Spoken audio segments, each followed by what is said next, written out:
పండితులు సమదర్శనం కలిగి ఉండాలని భగవద్గీత చెప్తుంది. అటువంటి పండితుల విషయంలో శివపరమాత్మ చెప్పినటువంటి ముఖ్యాంశాలు ఏమిటి?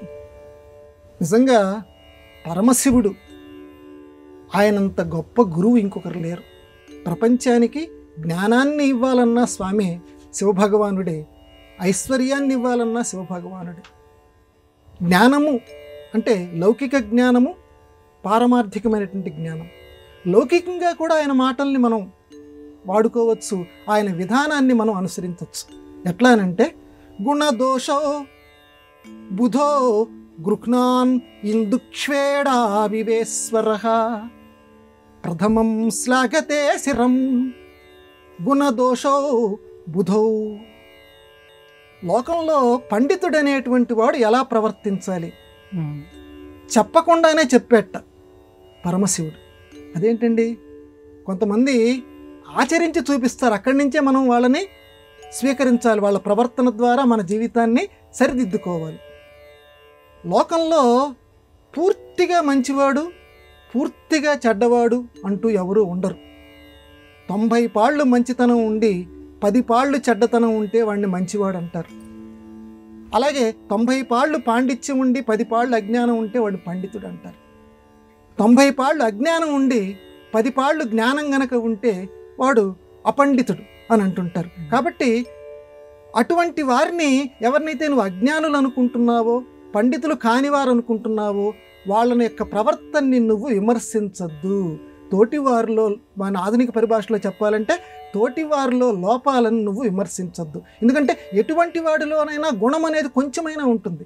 ఆ పండితుడు అనేవాడు ఏం చెయ్యాలంటే, శివభగవానుడు చెప్తున్నాడు, గుణదోషో, ప్రతివాడిలో ఉండే గుణదోషాలని శివపరమాత్మలాగా మనం ఎంచుకోవాలి. ఏం చేశాడు ఆ స్వామి? బుధో గృహ్ణాన్ ఇందుక్ష్వేడా వివేశ్వర. ఇందుక్ష్వేడ, ఇందు అంటే చంద్రుడు, క్షేడ అంటే విషం. కాబట్టి ఇందు చంద్రుడు. ఒకడిలో గుణాన్ని మనం నెత్తిన పెట్టుకోవాలట. పరమాత్మ, శివపరమాత్మ ఎదుటివాడిలో మంచితనం ఉంది, దాన్ని ప్రథమా శ్లాఘతే శిరం, దాన్ని నెత్తిన పెట్టుకున్నాడు. ఇక దోషం ఉందనుకో, ఎదుటివాళ్ళు ఏదైనా దోషం కనిపించిందనుకో, ఆ దోషాన్ని ఏం చేయాలి? బయటికి వెళ్ళకక్కకూడదట. రే వాడు ఇటువంటి వాడు, రే వాడు ఏం చేశాడో తెలుసా అని నలుగురు దగ్గర ఎట్టి పరిస్థితుల్లోనూ చెప్పకూడదట. కానీ ఒకటిలో ఉండే గుణాన్ని మాత్రం నలుగురు దగ్గర చెప్పాలట. అది మంచివాడు చేయవలసిన పని. శివపరమాత్మ చేశాడు. చంద్రుణ్ణి నెత్తి మీద పెట్టుకున్నాడు, విషాన్ని బయటికి వెళ్ళకక్కకుండా కంఠే కంఠే నిహితం, కంఠములో పెట్టుకున్నాడు. అది శివపరమాత్మ దగ్గర నుంచి పండితులందరూ గ్రహించవలసినటువంటి విషయము.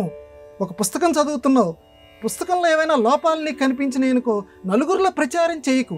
ఆ పుస్తక రచయితకి, అయ్యా మీరేమనుకోకపోతే ఇలా అనిపిస్తుంది, కేవలం ఆయనకి మాత్రమే చెప్పు, ఎవరూ లేనటువంటి సమయంలో చెప్పు, సరిదిద్దుకుంటాడు. నలుగురిలో నీకున్నటువంటి జ్ఞానం ఏపాటిది? సర్వజ్ఞ బిరుదము శర్వునకే రావుసింగ భూపాలునికే ఉర్వింజెల్లును తక్కరు సర్వజ్ఞుండనుట కుక్క సామజమనుటే. ఎవ్వడు ఈ లోకంలో పూర్తిగా వచ్చినటువంటి వాడు లేడు, పూర్తి జ్ఞానం ఉన్నటువంటి వాడు ఎవడు లేడు. కాబట్టి నీకు ఎదుటి వాళ్ళు ఏదైనా అనిపిస్తే దోషం, సాటుగా పిలిచి చెప్పు, దాన్ని మనసులో పెట్టుకో, కంఠంలో పెట్టుకో శివుళ్లాగా. కానీ వాళ్ళ గుణం ఏదన్నా ఉందని, అబ్బబ్బా ఏమి రాశాడురా, అబ్బబ్బా ఏమి చెప్పాడురా ఇతను అని నలుగురిలో ప్రచారం చేయి. శివుడు నెత్తి మీద పెట్టుకున్నాడు గుణాన్ని, దోషాన్ని కంఠంలో పెట్టుకున్నాడు. అది ఈనాటి పండితులు, ఉత్తమ మానవులు అనుసరించవలసినటువంటి విధానము. అందుకని శివ పరమాత్మకి జై హో.